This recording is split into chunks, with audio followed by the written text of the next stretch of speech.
really for anybody, but we'll direct this toward amputees is, diet is key and water intake is key. You have to build your natural energy from the good foods you eat and the hydration. From that point moving forward, once you feel that natural energy coming, what is going to happen is you're going to organically feel like you want to do more activity. Hey everyone, welcome to another episode of The Socket, and I am Van Tucker. Today we have a great conversation with Kevin Herbert. Kevin is a personal trainer in clinical liaison at All Care. He's grown up his life playing hockey and recently got into the field of prosthetics. In this conversation, we really learned his journey of his personal life, going from playing hockey to becoming a trainer and now working at All Care, and all of his different insights and resources that he's developing to really improve the lives of amputees. So without further ado, let's dive in with Kevin. Hi, Kevin. Welcome to The Socket. Really excited to have you today. So what's been the most exciting part of your day so far? It's already been into the afternoon. I think you've been pretty busy. So what's been the highlight so far today? Well, the highlight is always, waking up and playing with my son. I love him to death. He's 10 months old, and he's learning to do new things. And, he's just a ball of joy. He's just pure innocence and happiness and smiles. So really just kind of waking up to that. My fiance brings him to our bedroom every morning to feed. And so she'll get him, bring him in, and he's just like looking at me with this big bright blue eyes, and he learned dada not too long ago. So that, I would say, is always going to be the highlight of my morning. But I was able to get a workout in. I felt pretty good about that. I was able to get some work done before this podcast. I mean, just being productive, really. That's awesome.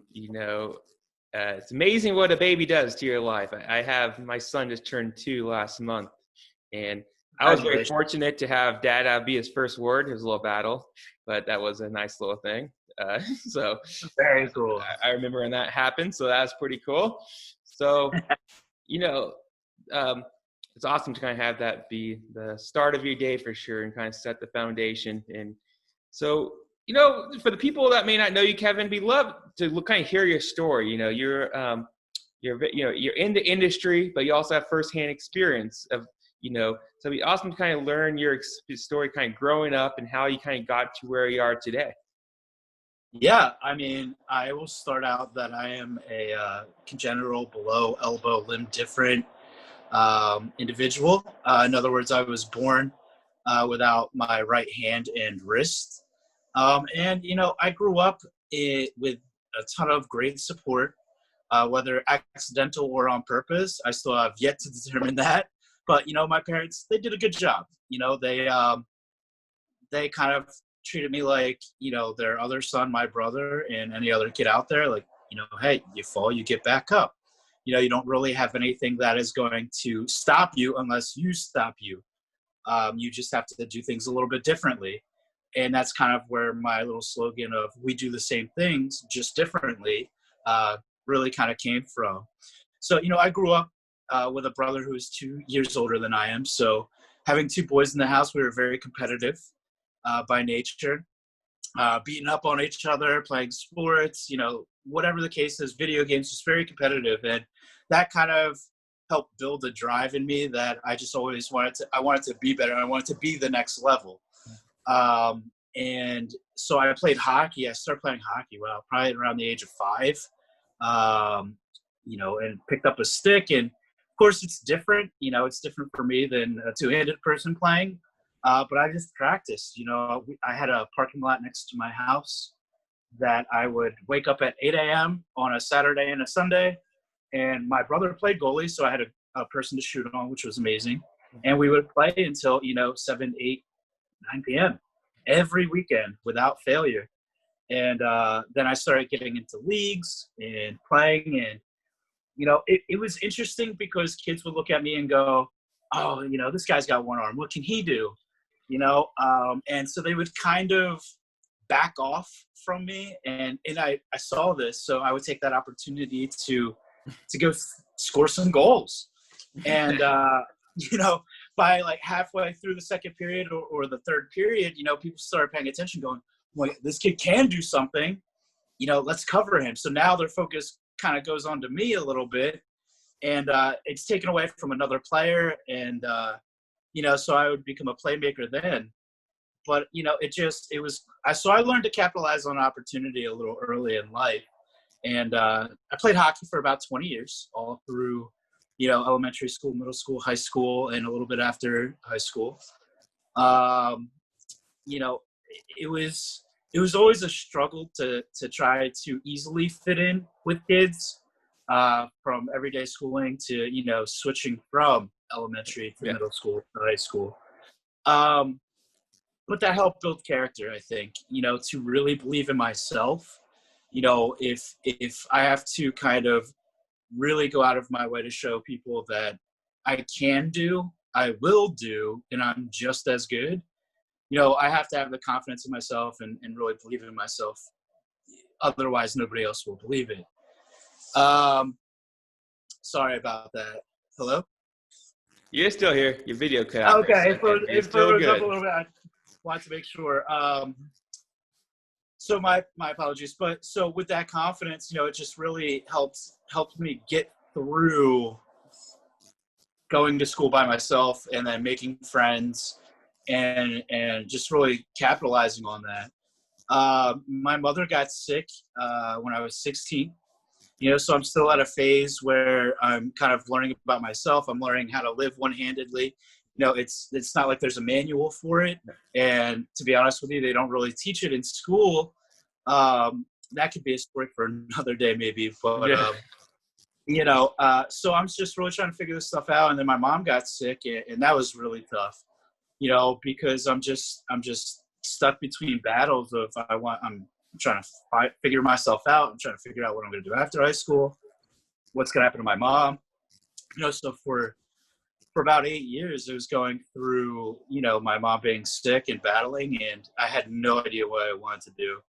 To be honest with you, those years were kind of like I was around, but I wasn't really around. My head's not in the best place.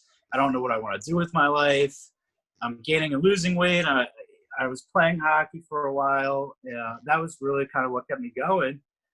And, so I would play open hockey. I would play any chance I could get. And that actually leads me to an opportunity that presented itself. I was playing hockey at like 5:30 in the morning on a Wednesday. And I know, right? Like that's dedication. 5:30. And how old are you? I am 31 now. No, at that time I was maybe 21, 22. That's impressive. 5:30 in the morning, out playing hockey. That's cool. Well, it really took my mind off of things, and it really kind of just, no matter what, for that 90 minutes, like just nothing else mattered, and so I made myself do it. And so there, I guess, was somebody who was a recruiter for the Standing Amputee Hockey Association, and he had retired, or since then been retired, but he called, I guess, somebody really high up, Dave Crandell.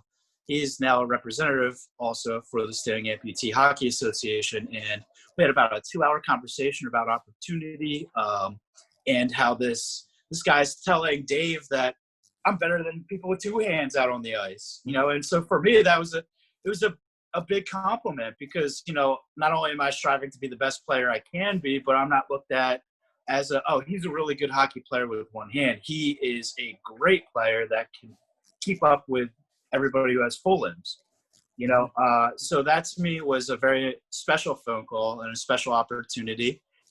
Bad luck struck again, and about 2 weeks before leaving for a qualifying tournament, I got into a car accident. This car accident broke my collarbone, and I had to get titanium plates surgically implanted. So I did not make that tournament. Got it, man. Yeah.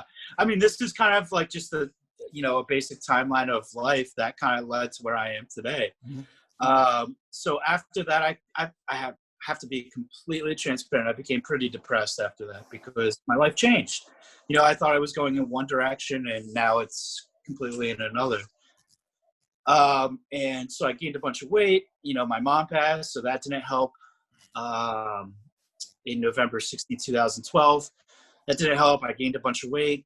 I was just kind of in a lull for like 2.5, 3 years. And I woke up one day at the age of 27 and a half-ish. And I'm like, I'm so tired of this. I can't do this anymore. And I started going to the gym twice a day and started logging my workouts. Really, the intent was to kind of look at my form. And then I was kind of posting my fitness journey. And all of what I do now was because of that. And I just kind of capitalized on it, Lucky Fin Project, some people from there had kind of noticed my content online and was reaching out to me about adaptive workouts. And so I would share with them, what I do, my regimen, kind of how I ate, how I would think to adapt on almost every single kind of workout. Fast forward a couple of years, I went to my first Lucky Fin weekend event, and I met some amazing people. And from there, I decided to leave like the gym industry and work in the prosthetic industry full time because I want to help amputees full time. I had kind of the anatomy down. I had helping people out down, but I wanted to specifically help amputees because I have 31 years experience as an amputee. Yep. So, I got into the prosthetic industry where I've been here now for a little over 2 years. And I get to help people every day, and it is absolutely fantastic. I became a certified peer visitor through the Amputee Coalition. I got my personal training certification, and I'm still continuing my education in that to get into corrective fitness to properly be able to help out amputees even further. So just staying busy. And that's pretty much the last 15 years of my life. Well, Kevin, you did a very good job breaking that down, your whole journey. Very impressive, Thank you. And it's wild to, really see how your passion for like hockey kind of became like the main staple, and how you kind of continue that going through. So do you still play hockey today, or how's that work out? So it's brought up to me often.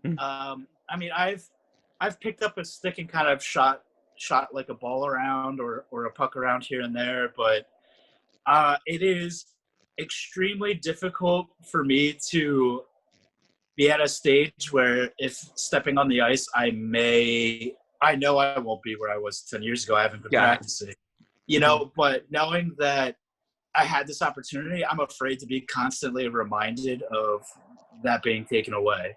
So I still have a great appreciation for it. Go Flyers, and I've enjoyed the Golden Knights as well over there in Nevada. But to play again, I'm just not so sure. Got it. And kind of going through, you're a personal trainer, clinical liaison. What's that kind of, break that down more. What's the kind of typical day look like for you, for the folks that may not know, it sounds like two different, what's a typical day look like? Because you're kind of this hybrid of three different things. So So how does that kind of work together, and kind of break in kind of a use case on that? So first and foremost, there is absolutely never a typical day. God, that makes it fun then. Awesome. Yeah, that's why I love what I do. The possibilities are just ultimately endless. On an ordinary day, wake up, go to work, come home. It's the clinical liaison side of things is really bridging the gap between the patient and the prosthetic and orthotic company, making sure that everything's being taken care of to make sure that the patient can get the best product for them in a very effective manner.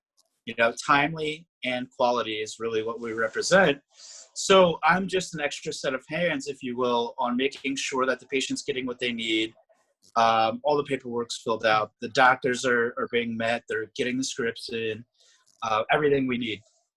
Now, personal training is it is interesting how it can tie in, because there's individuals, we have patients that ultimately want to better their health, but insurance runs out. They stop paying for physical therapy or occupational therapy. That's where I can step in and help them by giving them workouts to do at home or at a gym, or kind of a guideline that they can take to a personal trainer that they want to themselves as an all-care patient. Got it. So from that personal trainer side, and so what kind of, for an amputee that, they've been maybe not being as active as they desire, and they're looking for some tips. So from the kind of putting your personal trainer hat on, what's kind of some, just basic tips you kind of often give for someone that, really just wants to enhance their activity level, and they may not feel they, but they want to do it safely as well. They don't want to just go out and just go too hard. The next thing you know, it's it did not work out as desired. It's oh, I'm done with this. Yeah. So what kind of tips do you have for someone that's want to kind of enhance activity level safely? Right. So, it is a very good question. And that is what a lot of people do. They want to be active. So we're going to do it right now, jump right into it, and, worry about the consequence later. Unfortunately, when that consequence hits, it's demotivating. So really the best thing I could always say, really for anybody, but we'll direct this toward amputees, is, diet is key and water intake is key. You have to build your natural energy from the good foods you eat and the hydration. From that point moving forward, once you feel that natural energy coming, what is going to happen is you're going to organically feel like you want to do more activity. Now, what activities you're going to want to do depends on your goals. If you are a BKA and you want to start running marathons, great. If you are an upper extremity amputee and you want to become a rower, great. We will start working on that. But it really just stems from, creating that natural energy for yourself. I had a Zoom meeting a few weeks ago, and I wanted to talk about the importance of energy expenditure as an amputee. We put in the efforts 110, 120% to get what a fully able person would have to put 100% into. So we really have to make sure that what we're putting into our body can conserve energy, but it's also not going to make us lethargic. We want to have more fruits and vegetables, get our carbohydrates from the vegetables, have our proteins, whether, meatless or meat, and you want to stay away from complex carbs as much as you can when it comes to just everyday living. Now, as far as workouts go, I always tell everybody to kind of get 5 exercises in mind. If you're at home, get 5 exercises that you want to do, no matter how impossible they seem to do, and we'll adapt them together.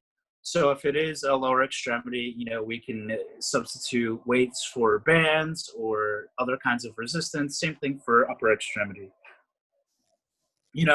Weight distribution and leverage are really going to take a factor in as being an amputee to keep even symmetry. And not a lot of people think about that. As an upper extremity amputee myself, I've caught myself hyperextending my shoulder to kind of make up for the length of my organic arm. For lower extremity, it could become a balance situation, or your hip to pelvis ratio get thrown off because you're favoring the one side more, your organic leg side. So I ultimately try to tell everybody what you naturally want to do in your functional daily life. When you're working out, try to work on the opposite. So instead of working on your organic side, my organic arm, and letting my residual limb arm kind of be there as a guide, plan your workout around your residual limb side and let your strong side be your guide. For me, my shoulder's getting worked twice as much. This arm picks up a lot, 80 to 90% comparison to this arm. Yeah. This arm is getting a workout in itself. So let me focus on this side here. And that is one thing that I have ultimately been able to conquer, is creating a symmetrical, even body. That's impressive. And do you typically work with within your local area? You mentioned you do Zoom. How do you kind of go about that? COVID's been a crazy thing for everyone in the world. So, and that's where, a lot of people that were used to kind of going into like a personal trainer, some states and Yeah. areas are still not even open to do it. So, how, how today in this changing world are you kind of navigating these waters to get, keeping movement and keeping that bit like the, activities moving? That is another very good question. And a lot of people need to understand this, that the world has changed and it may be for a very long time. However, there are always adaptations. That's a great thing about being an amputee. I've adapted to life. What's one more adaptation, right? Yeah. So, if somebody has gone and tested negative for COVID and their test is recent, and I get tested, weekly pretty much. So as long as I'm negative and they're negative, I will teach them or personally train them one-on-one. Zoom is always effective. I have to say, like, I've certainly kind of lowered the pricing too.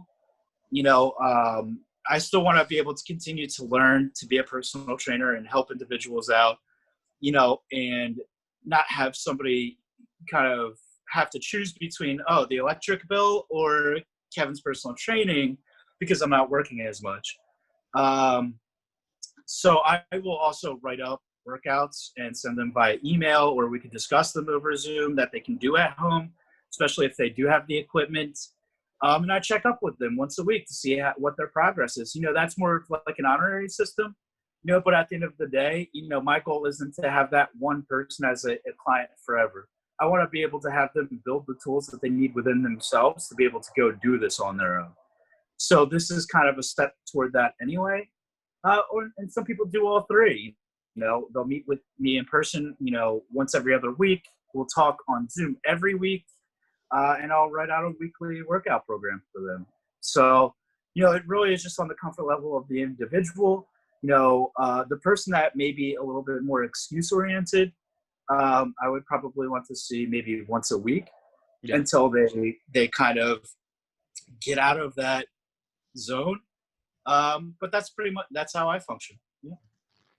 That's a good approach, So you kind of become, their coach as well. It's kind of hold them accountable during those calls, even though they can't come in and physically be there. And that's kind of like the accountability thing when you get a personal trainer. It's like, you call them up, yo, man, where are you at? Why are you not here? I'm waiting for you. It's like you coming in. It's like, no, man. It's like then that kind of forces you to show up when you have Kevin calling you to show up to the, for the session. But so exactly. And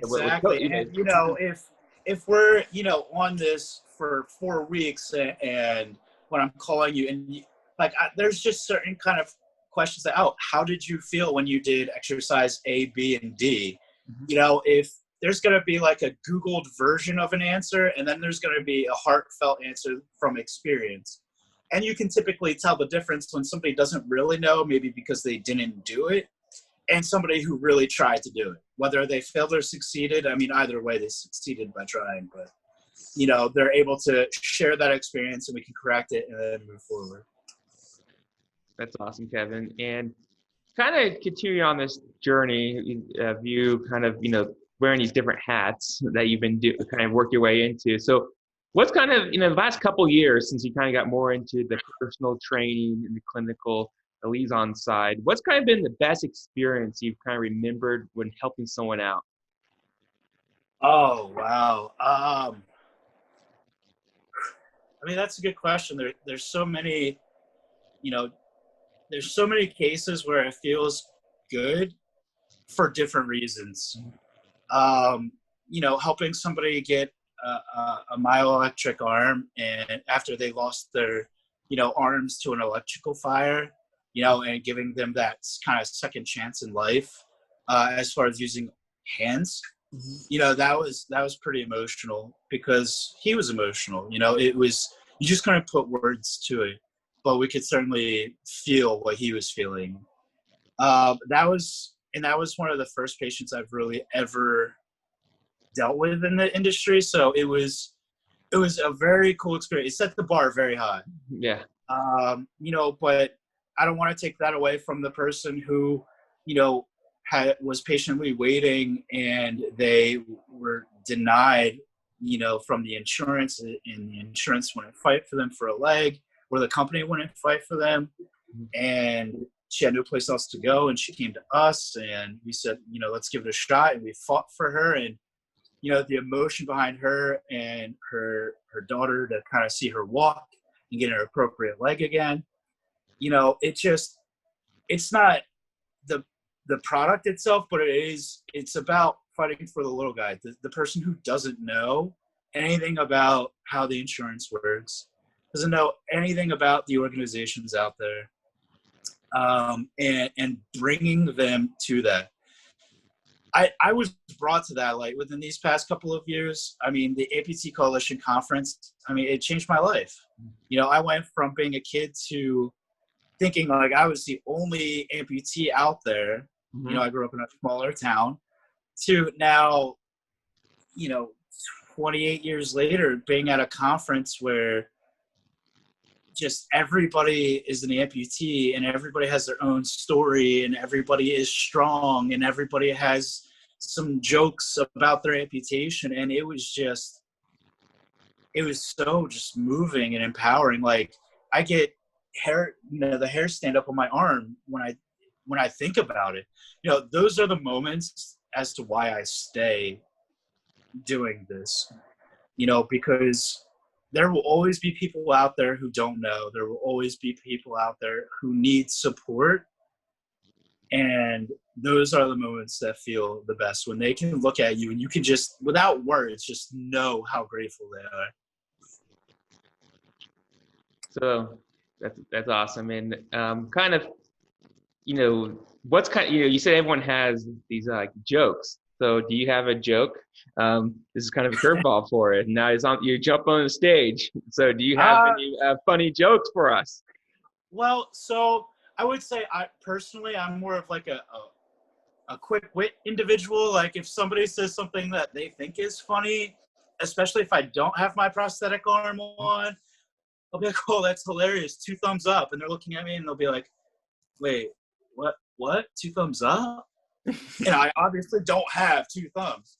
I kind of like messing with people a little bit. Yeah. That's kind of more my thing. I remember, I was trying to impress this girl, like, when I was 18, and we were on a jetty where we weren't supposed to be. And this, like, newer lifeguard runs up and he's got his, David Hasselhoff strut going on. And, he's like, oh, you can't be here. And I was like, watch this. And she's like, no, don't do it. I was like, I lost my arm to a shark here a year ago today. Oh my gosh, how dare you? And he's like, oh my gosh, ran back to the lifeguard stand, and you see them pointing and like, I'm laughing, like it just, so I don't have the actual like amputee jokes, but I'm certainly like witty when it comes to wanting to talk about my arm. Like it's obvious, it's apparent. Let me use it when I can. But the 2 thumbs up is pretty much my go-to. That's a good icebreaker to someone. That throws them off a little bit. So right, exactly. They're like, so is it good or is it not good? Yeah. And kind of, one thing I've kind of started this podcast, a new little tradition, is kind of diving into like life hacks. And this is something that's not really talking specifically about, products that are designed for, amputees. So I was just wondering, has there been an unexpected product that you found and you're like, wow, I wish I discovered this sooner? That's not really geared towards amputees, but it's something you started using for like to help make your life easier or more fun. Okay, so I'll say easier, and it comes back to like there's it's almost like a shoehorn, but it's actually a hook for laces for ice hockey. And I would always hyperextend my arm to try to tighten my skates, and it always just barely did not reach. So that was always annoying. And once I kind of found this hook, I'm like, wow, I could sit back. I'm like the laziest skate tire there is. I was kind of able to hook it in and pull, and it would be tight. And it was the most amazing thing. It's not made for amputees, but it certainly made life as an amputee a lot easier. And do you use that today with your regular shoes, or just as well, or is mainly So your? what I actually use, well, I have two life hacks. One is a prosthesis, not much of a hack, but it's not available to everybody, of course. And then two is the loafers, so no shoelaces. Aha, there you go. Ah, Nailed there it it. is, the loafers. The loafers. And as you kind of get in more in the industry, we cool to kind of talk about your actual prosthesis. Have you been using how long you've been using your prosthesis, and what's kind of been your experience with it? Okay. So the very first prosthesis that I tried, I was 19 years old, and it was something that I was not fully invested in, only because I'm like, oh, I'm 19 years old. I grew up without it, yada, yada, yada. But my dad was very adamant on me at least trying it. So I was like, you know what? Okay. It was a myoelectric arm, dual site, eye, limb, hand. And the prosthetic company, they were there. They did the initial kind of training, and then that was really about it. They were 2.5 hours away from my house. They Got could it. never come to my house because they were in a different state. And that became very frustrating to me because, I'm growing in size. I'm trying to do all these things. I'm working, going to community college, I'm playing hockey.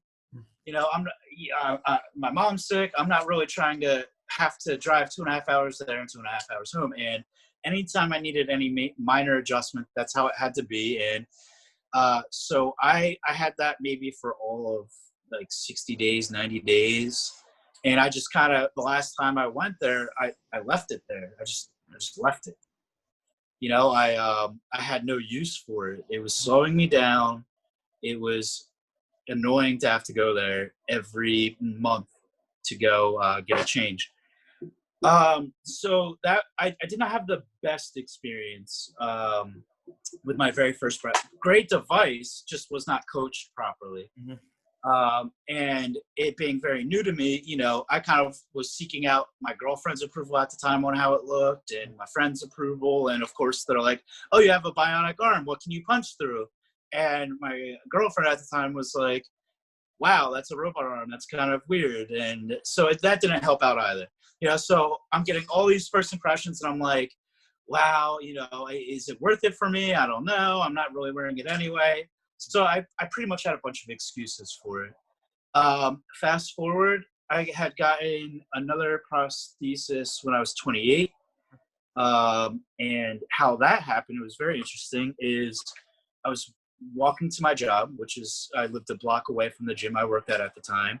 And this certified orthotist stopped me, and he was like, "Yeah, do you have a prosthetic arm?" Like, that is exactly how that conversation went. And I was like, "Who are you?" And he's like, "Oh, yeah, I work for a prosthetic company, and we make prosthetic arms. You should get one if you don't have one." And I'm like, "Oh, okay." I'm like, "Well, I'm on my way to work, and so I don't have time for this." And the dude showed up to my work for like once every other week for the next 2 months. And he always missed me because I was out marketing. So I would always hear, "Hey, that guy came back again. He was looking for you, trying to get you an arm."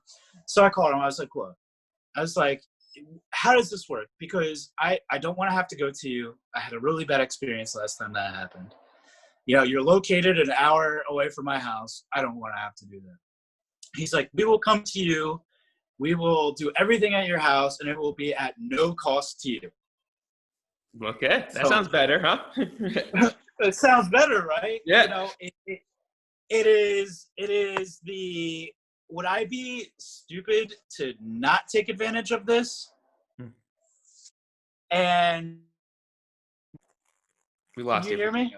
We got you. We lost your video, but we still heard you the whole time. All right, excellent. So, in my mind, I'm like, I would be a fool not to see what this is about. So, we went through the process, and they delivered, at least at the time, what they said they would, which is coming to my house every time, and I wouldn't have to pay a dime. And so with that, they started, coaching me on it a little bit better. than what I previously was. And I was like, oh, this is actually not half bad. This is pretty cool. I could see how this could work out. I was like, the first thing I want to do is start working out with it. And they're like, whoa. It's more for, dexterity than weight bearing. So be careful, and good old anxious me. I waited a whole 2 days before I went to go lift some weights with it. And it was the most amazing feeling in the world. I was like, wow, so this is what it's like to lift with both arms even. My hand-eye coordination's a little bit better. I get to be I'm hitting new muscle fibers. This is great. And so from that point forward, I really fell in love with the idea of having a prosthesis. And since then, I've learned about socket technology. I've learned about the different hands out there, how to talk to somebody, how to coach somebody. That's a lot to pack in 3 years, but I wouldn't change it for the world. That's awesome. And now kind of, now you've been so you use it every day. How are you kind of managing, the different reactions that you got the first time? You said before you had your girlfriend and some of your friends saying, hey, how can you punch through walls, or it kind of looks weird? How do you kind of navigate that now? I throughout that time, 19 years old, again, still weird time for anybody. You're still trying to figure yourself out. You're still trying to fit in with life and see where your place is in life. And since from that time to 28, I found my place. I was happy with who I was. I learned a lot from my life experiences that had happened up to that point. And the biggest difference was I was like, who cares what other people think? That was the very first thing when it came to aesthetics and how other people may approach it. I also did my homework a little bit more to understand what they're supposed to do, how they can help, and I became less stubborn. At 19, I was like, oh, I could do everything one-handed. I've proven everybody wrong thus far. I don't need another hand. And at 28, I'm a little bit older and wiser, and I'm thinking, well, I don't want to overuse my left shoulder. I don't want to overuse my left elbow. What happens if at 40 I get arthritis, in my left arm, and, then I'm really kind of out of it, So this could be used as a tool to help prolong that or prevent it from happening at an early stage. So kind of using that mentality is kind of what got me through any kind of hiccup, got me through any kind of questionings or concerns aesthetically from other individuals that are important in my life, and they just don't know. I mean, how could you possibly know how you're going to design your prosthetic socket unless you're an amputee? And nobody thinks about being an amputee for the most part, unless you're in the industry, because why would you have to? Yeah. So, what's a kind of a common myth about amputees that you kind of wish to solve? Well, I don't know. I guess I will say, can I substitute the word myth? You can do anything you want. You have full control. You can change your word to whatever word you want instead of a myth. It could be anything. So instead of a myth, I'm gonna say an assumption. The worst assumption is that every young-ish amputee was in the military. I have gotten, oh, thank you for your service, without even, just standing there. I've had people come up to me in the gym while I'm working out and awkwardly stand next to me while I have to peel back my headphones, and them thanking me for my service, and start going into, some military lingo. And I'm like, thank you, but I wasn't in the service and I have no idea what you just said. And so that becomes, it becomes annoying on multiple levels. Here's why it's a double smack in the face for me, is when I was 18 and I had no direction, I did want to join the military. Two of my best friends, they joined the Marines, and they made a good life from it. And I wanted to go join with my buddies, and I knew I could use discipline and it would give me a sense of direction. And I was unable to. And I was unable to join any branch of military at that point. So for me, when I hear that, it's kind of like a double smack, because it's like, A, I wasn't in the military, and B, wow, you just reminded me how I wasn't able to join. Thanks. but you have to keep that smile on Yeah. and say, that wasn't me, but have a great day. I may be the first and or only amputee they meet in their life. So my reaction is crucial to that. And being so inspiring. I don't know. I assume you've heard this maybe from a couple of amputees that were on your show before, maybe not. But I know that when if I'm doing something to inspire people, I don't mind it. Great, please, thank you for your acknowledgement. However, if I am bending over and tying my shoe because my shoelace became untied in the grocery store and somebody wants to stop me and tell me how inspiring I am, that can be annoying. Yep. Because like I'm just trying to live my life, like I don't need a handout. I'm not looking for a charity thank you or acknowledgement. It's, hey, anybody whose shoelace gets untied, you tie it. Yep. So I would say those two are pretty, they kind of strike a nerve. Yeah, that's something that a lot of people don't, they don't see, the veterans one's interesting. That's something I never really thought about too much before, but it is a common thing now. I started thinking about it.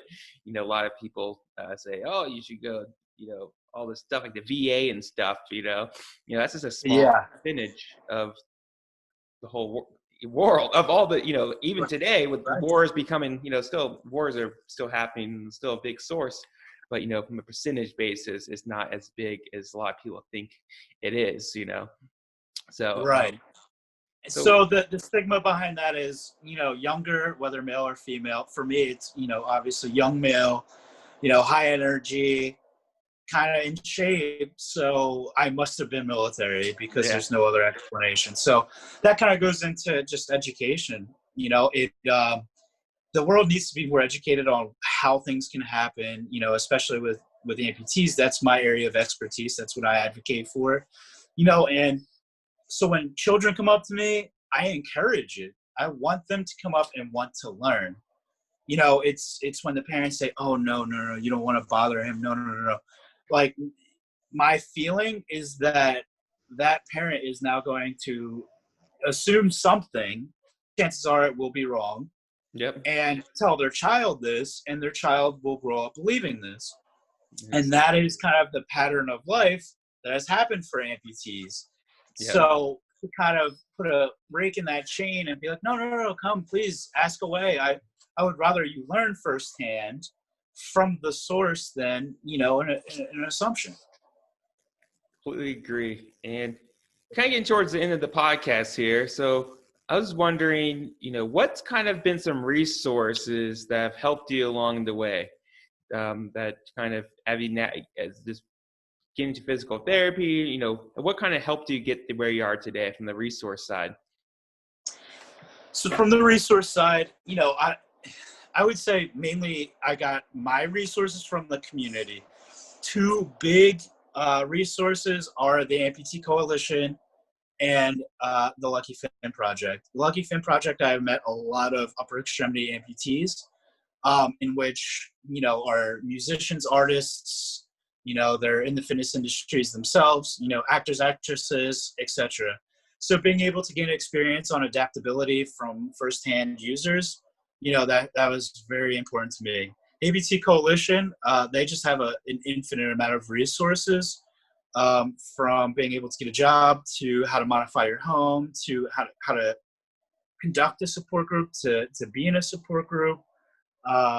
Like I had mentioned before, I got my certification to be a peer visitor, so I utilized that resource to help individuals who recently lost a limb, whether upper extremity or lower extremity, really kind of help them understand and the caregivers understand what the process is kind of about and what are some things to expect, and maybe how to handle some things.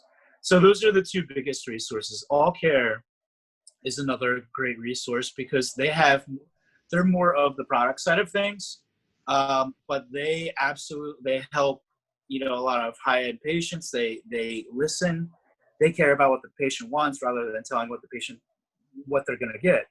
And for me, that's important. Sidebar, that's kind of why I joined the All Care team, was because of that. Asking me what my vision is to help amputees, and what I want our prosthesis, and to be able to take that vision and actually put it into play is just, it's wonderful. And it's great. That is a lot of resources you found. So that's pretty awesome that you've been able to kind of take these different resources and kind of put them together to really kind of inspire you to even get into the industry now, with the All Care team. And now you're, I also noticed you started, it looks like, I think, a Facebook group, if I recall correctly. Yeah. So I did. So what's kind of the story there? So, I love connecting people. I love people sharing stories, and I want people to be able to connect. I will be launching a website called StabonicFitness.com, where there's going to be a lot of trusted affiliates. If they're not in the New Jersey area, people who are looking for adaptive workouts, they can go to these trusted affiliates. They can find them on my website. And, so I really like just the connection and the networking. So I created this Amped Up, a Tri-State Amputee Network Facebook group, to really just bring people together to be able to share what they have going on in their lives. And if they're doing Zooms or support groups, share it. I'll hop on. There's going to be somebody that's going to be like, wow, that's in my area, or wow, I like what they're doing. Let me, hop on that. Let me learn about it. And I just think that for me, I did not have any of these resources growing up. Well, they were around. It was just that I had no idea how to find them. Got it. Yep. So with the internet being what it is today, to take advantage of that and be able to connect people, whether they're parents of limb difference children, people who are caregivers, or amputees themselves, this is just one more spot that somebody can go to find resources and get information from how to adapt to their home or how to learn about prosthetics. That's awesome. I think there's other resources out there, but I think the more more and more resources, the better, for people to discover it and really start, building community. That's number one. Start asking questions, like you said before, and people really just not feel like they're alone as they go down this path, because that's the whole kind of mission that we have here on our podcast as well, just to get people like yourself on sharing stories. And my whole goal, if we can help one person just learn one little nugget, then I'm a happy man. So that's it. It's one person at a time. That's all we can do, Exactly. So is there anything that we should have talked about but we didn't tackle that you want to share with our audience? I guess the only thing that I would really like a little blurb about is my Stabonic Fitness. Networking is everything. Being able to adapt to your activities of daily living is very important. So if you are looking for that, please do not hesitate, to reach out to me. You can reach out to me on Facebook at Kevin A. Herbert. You can reach out to me on my Instagram handle, Kevin_Herbert0913. You can email me at stabonic@gmail.com. And you'll certainly be able to at least get some direction. If I cannot help you, I can certainly send you to somebody that can. Well, Kevin, it's been an absolute pleasure having you here on the Socket today with us. What you've been able to do, going from hockey, going in, navigating the waters, going through the teens, and now where you are today is incredible. And I just can't, this is, I think you're just really just starting, you're still continuing on your path, so I'm really excited to watch what, you get launch your website and really see the additional people you're going to be helping out in the community. So Thanks for being on here. Yeah, thank you for having me. It was a pleasure. Have a good one, Kevin. Bye.